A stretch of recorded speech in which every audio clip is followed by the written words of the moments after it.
السلام علیکم ناظرین، میں ہوں صدف نورین اور آپ دیکھ رہے ہیں اپنا فیوریٹ یوٹیوب چینل باد نسیم۔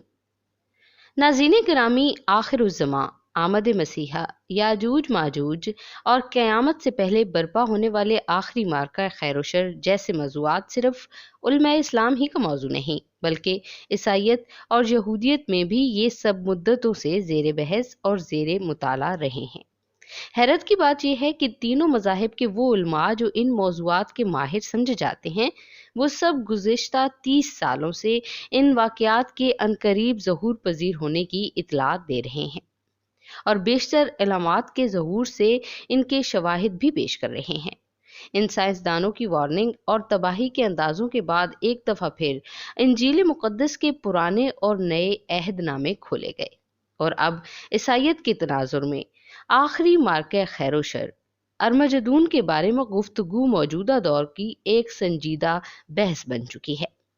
عیسائیوں اور مسلمانوں سے کہیں زیادہ یہودیوں نے اس موضوع پر تحقیق کی اور سب سے زیادہ لٹریچر بھی انہوں نے ہی تحریر کیا ہے۔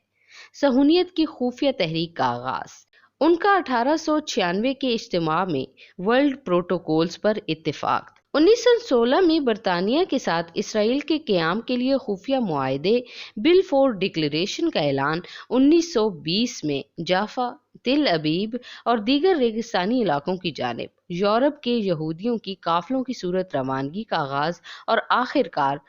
14 مئی 1948 کو اسرائیل کے قیام تک سارے مراحل اسی آخری مارکہ خیر و شر کی جانب پیش قدمی تھے۔ وہ مارکہ جس کے نتیجے میں یہودی ہیکل سلیمانی کی دوبارہ تعمیر کریں گے، وہاں تخت داؤدی آراستہ کریں گے اور پھر ان کا آخری مسیحا اس تخت پر بیٹھ کر ایک عالمی حکومت قائم کرے گا۔ یہودیوں سے زیادہ کوئی اور گروہ اس معاملے میں اتنا سنجیدہ نہیں ہے۔ اسی عقیدے پر ایمان کی بنیاد پر لاکھوں یہودی دنیا کے ترقی یافتہ ملکوں سے اپنی پر آسائش رہائش گاہیں اور بڑے بڑے کاروبار چھوڑ کر آج اسرائیل میں آ کر آباد ہو چکے ہیں۔ جس طرح دنیا بھر میں جدید سیکولرزم اور لبرلزم کے طوفان سے تمام مذاہب کے لوگ متاثر ہوتے ہیں، ویسے ہی اسرائیل میں آباد یہودی خصوصاً ان کے نوجوان بھی اس کی زد میں آئے ہیں۔ اسرائیل کا ماحول دراصل خالصتاً ہنگامی بنیادوں پر استوار کیا گیا ہے، جس میں ہر نوجوان کو میٹرک کے بعد 2 برس کے لیے لازماً فوج میں ملازمت کرنا ہوتی ہے اور ان 2 برسوں میں اسے مسلمانوں سے لڑنے، ان پر فتح حاصل کرنے اور مسیحا کی آمد تک اسرائیل کو مضبوط بنانے کے جذبات سے اس قدر بھر دیا جاتا ہے کہ وہ باقی ماندہ زندگی یہی خواب دیکھتا رہتا ہے کہ کب وہ وقت آئے گا جب وہ اس فوج کا حصہ ہوگا اور اردن، مصر، عراق، شام اور سعودی عرب میں آباد مسلمانوں کا خاتمہ کرتے ہوئے ایک عالمی یہودی حکومت کے قیام کا منظر اپنی آنکھوں سے دیکھے گا۔ اسرائیل اور دنیا بھر کے وہ ممالک جہاں یہودی مستقلاً آباد ہیں، وہاں ان کے علماء جنہیں قرآن احبار اور راہبان پکارتا ہے اور عبرانی زبان میں وہ ربائی کہلاتے ہیں، گزشتہ 30 سالوں سے یہودیوں کے بڑے بڑے اجتماعات منعقد کر کے لوگوں کو آخری مارکہ خیر و شر کی تیاری کے لیے مذہب کی جانب لوٹنے اور اس کی مکمل پابندی کا درس دے رہے ہیں۔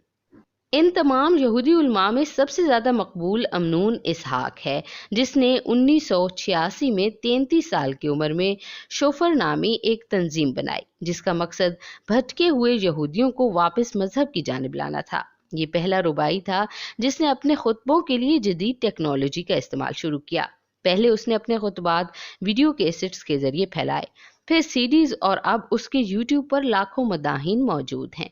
تنظیم کے ابتدائی 4 سال بعد ہی وہ اس قدر مقبول ہو چکا تھا کہ اس سے سننے کے لیے لوگ اسٹیڈیم بھرنے لگے۔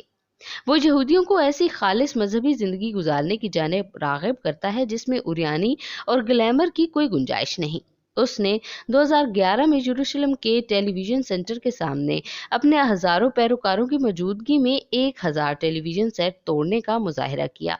آج سے 6 سال قبل دنیا بھر کے یہودی علماء 4 مون کے اس قدیم تصور کے تحت اس بات پر بحث کر رہے تھے کہ آئندہ 3-4 سالوں میں یہودیوں پر بہت برا وقت آنے والا ہے اور پھر اس کے بعد ہماری آخری بڑی فتح ہوگی۔